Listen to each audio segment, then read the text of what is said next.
All right, Jules. We've been a little hard on Koeman, Have we? but I also feel just overall in the tournament. Yeah. Okay, Van Dijk is a bit older now. I don't think De Vrij's been bad throughout the tournament, but there are other options on the bench that might have been more apropos here.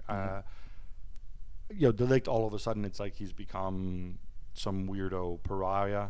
Gertrude that we saw him and we didn't see him.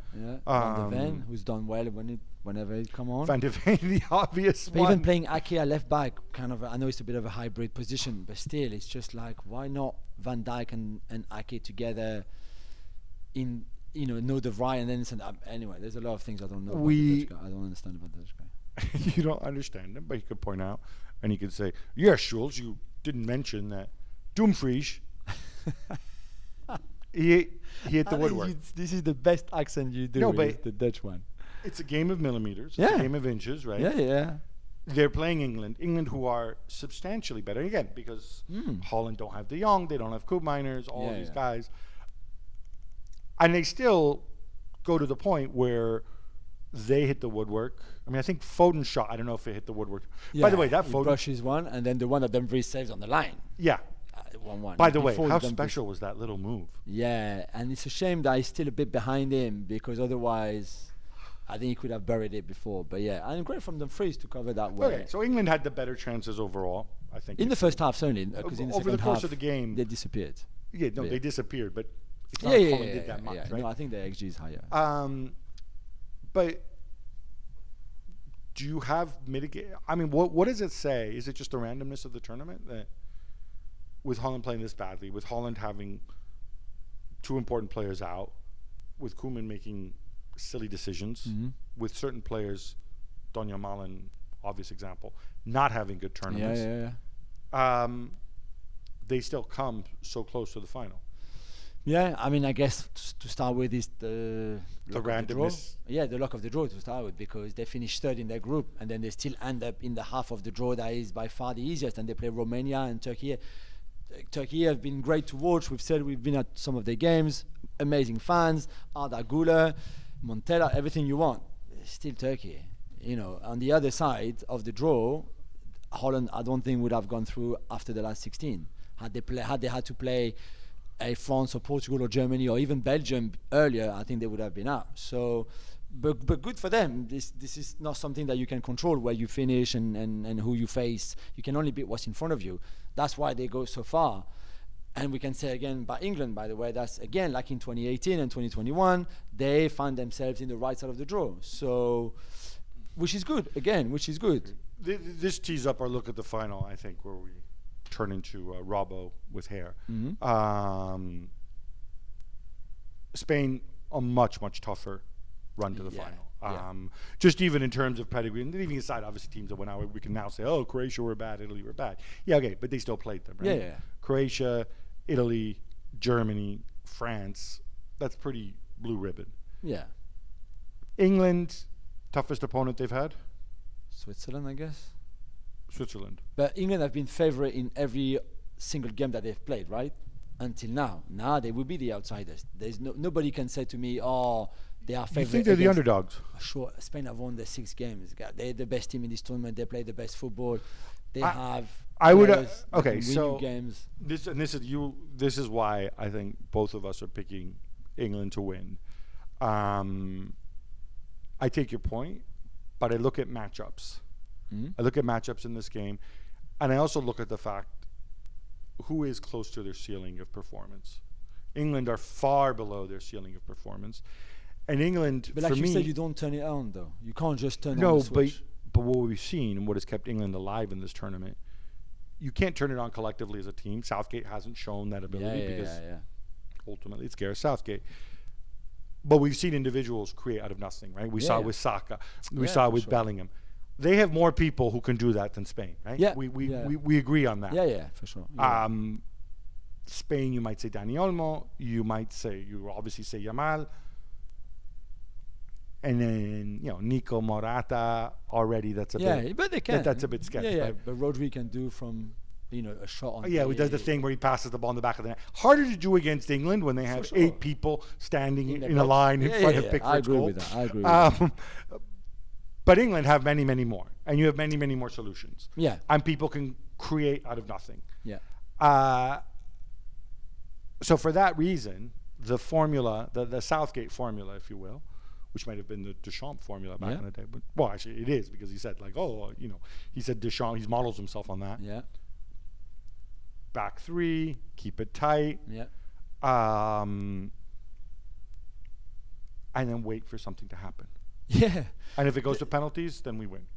Maybe. Yeah, probably. Yeah, you're right. It could be as simple as that. To be fair, they've always found a way in this tournament. Always. And I just think they will find a way. And I can't give you much more than that in my preview. There's nothing scientific or tactical, or I'm just saying they find a way and they will find a way again. I just don't understand this team. They have a bad coach. They're not well coached. They are great individual players, but at some point, in some roles, not up and down across the board. Yeah. And I don't know. I find them amazing. The character that they have. They scored 80th minute against Switzerland to draw and then wait for pens and win the pen. They scored 94th against Slovakia to go into extra time and then score early in extra time.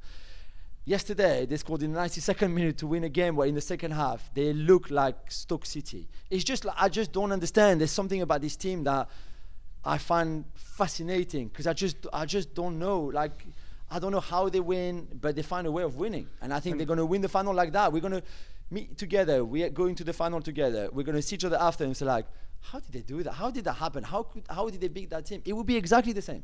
Either that, or we'll just blame Southgate again.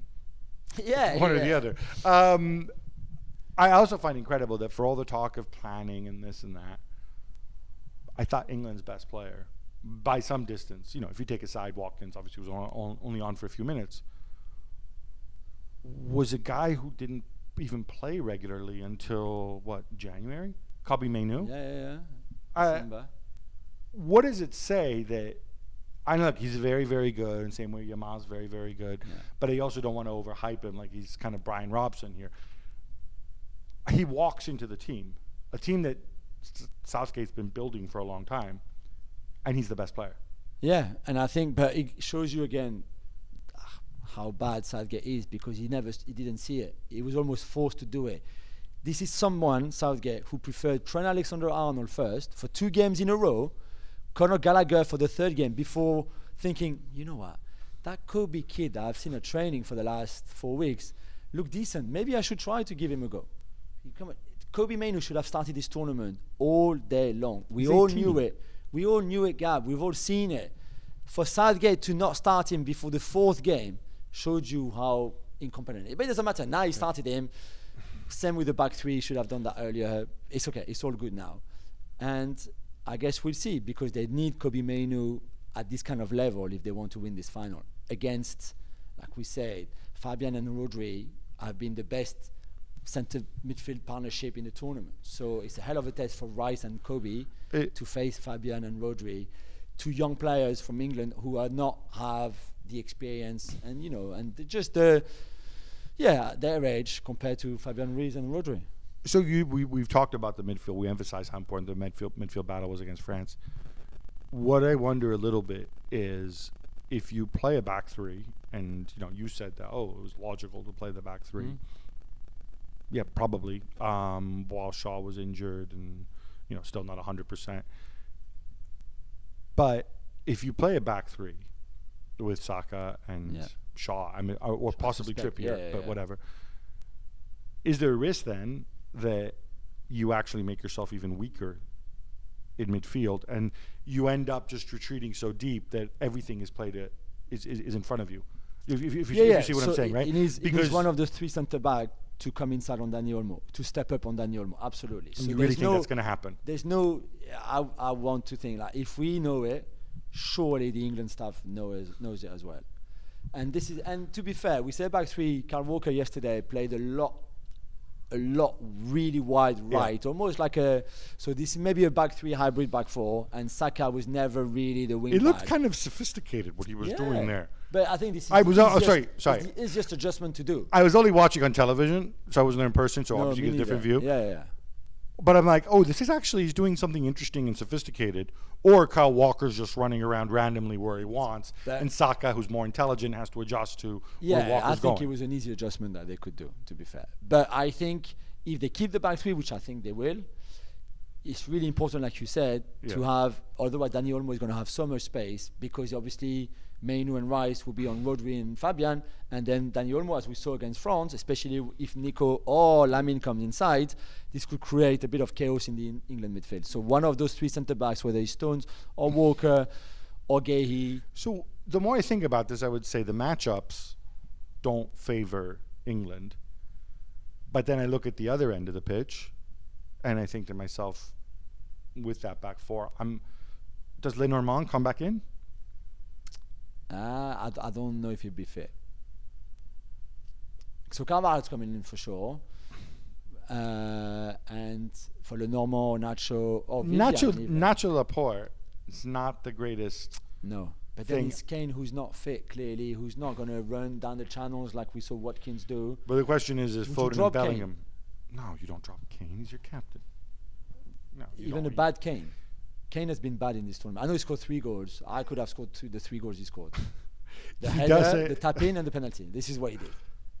Okay. You wouldn't have scored the header, right?